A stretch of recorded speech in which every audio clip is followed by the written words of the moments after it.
អូខេសួស្តីអ្នកនរគ្នាចឹងថ្ងៃហ្នឹងខ្ញុំនឹងមកបង្ហាញអ្នកនរគ្នាពីរបៀប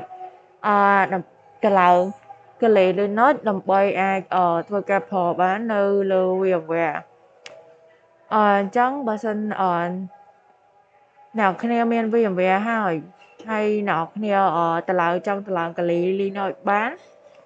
យើងចូលមកកាន់Google មកដើម្បីdownload កលេ Linux មក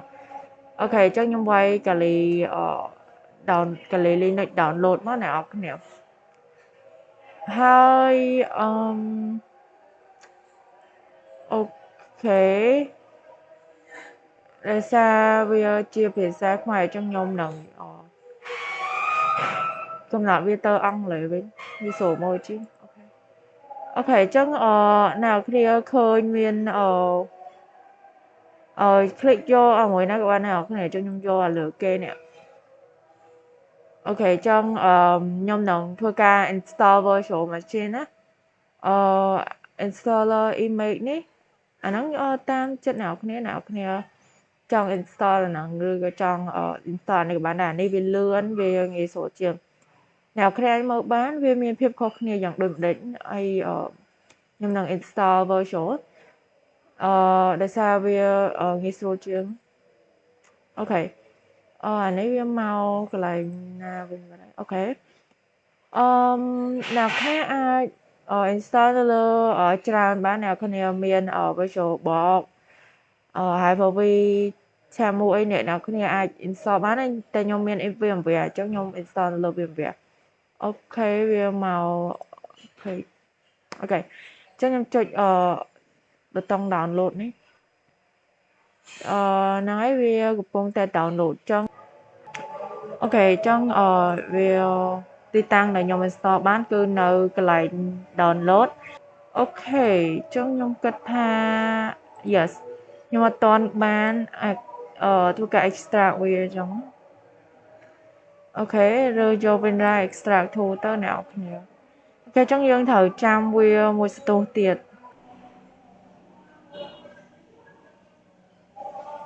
ខ្ញុំនឹងមកបង្ហាញអ្នកនរគ្នាសិនថាអានេះមុននឹង extract គឺវា3G ជាង 4G យ៉ាហើយពេល extra ហើយវាទៅជា 15G អញ្ចឹងវាស៊ី storage 15G អញ្ចឹងហ្នឹងហើយវាស៊ីប៉ុណ្ណឹង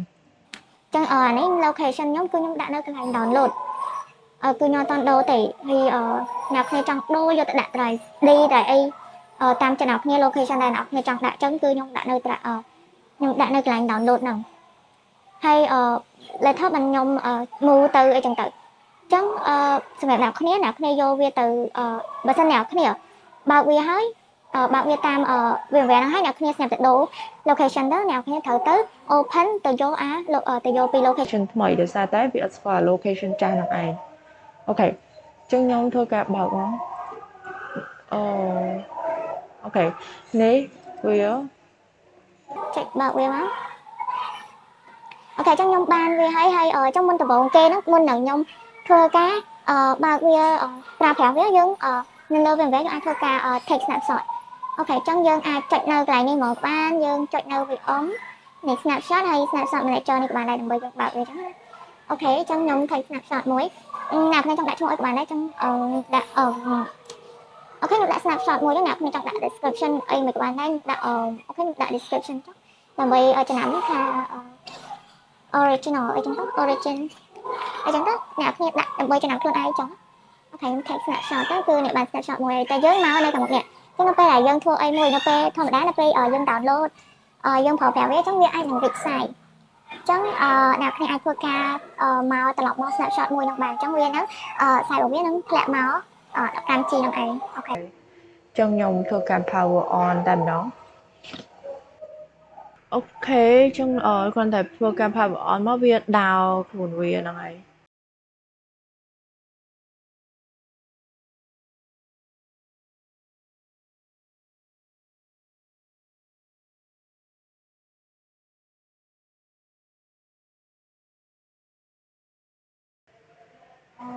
អូខេនេះគឺ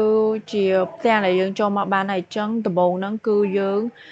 ត្រូវការ login សិនអញ្ចឹង username default របស់វាគឺ Kali ហើយ password ក៏ Kali ដែរ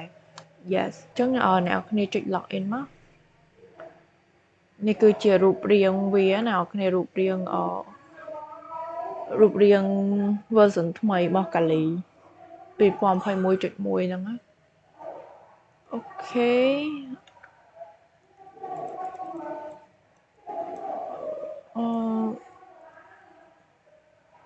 អត់ឃើញមកអញ្ចឹងតែចុចបានអូខេ version នេះថ្មីដែរគឺខ្ញុំទៅនេះមកដែរ maybe ខ្ញុំត្រូវការកែច្នៃវាអញ្ចឹងអ្នកគ្នាចង់ដូរwallpaper អូខេខ្ញុំមើលមកមិនឃើញទេអូខេចុចមកខ្ញុំcontrol Alt វិញដើម្បីមើលមក let's see យើងអាចកែច្នៃអីនៅម្ដុំនឹងបានណាអ្នកគ្នា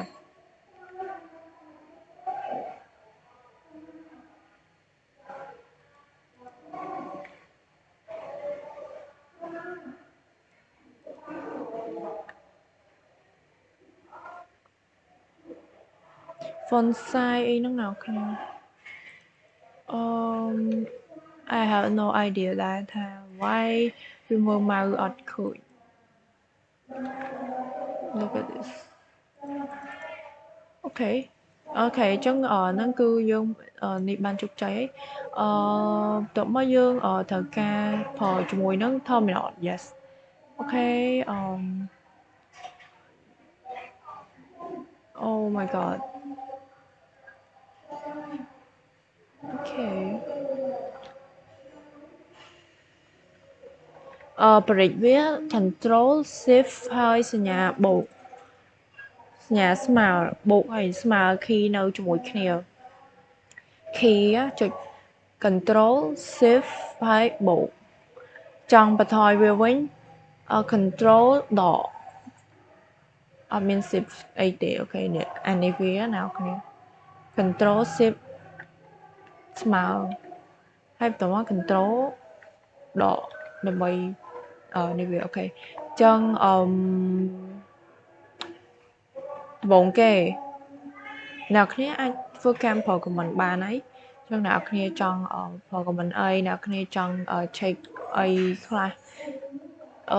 check មើលបានអ្នកគ្នា Okay, so that's all for វីដេអូថ្ងៃហ្នឹងគឺយើងគ្រាន់តែធ្វើការទៅឡើងកាលីមកហើយបើកវាទៅប៉ុណ្ណឹងអូខេឥឡូវខ្ញុំសាក comment មួយចុះwho am I កាលី so user របស់យើងគឺកាលី who am I what else alias គឺ list នៅ current directory មានន័យថាយើងឈរនៅណាហើយអូខេយើងឈរនៅណា pwd គឺយើងឈរនៅ home កាលីហើយនៅលើនៅក្នុងកាលីហ្នឹងមាន desktop មាន download មានអីចឹងទៅនៅពេលដែលយើង VLS ចឹង VLS ចឹងទៅ Okay, so that's all. Bye and don't forget to subscribe if you find this helpful. Thank you.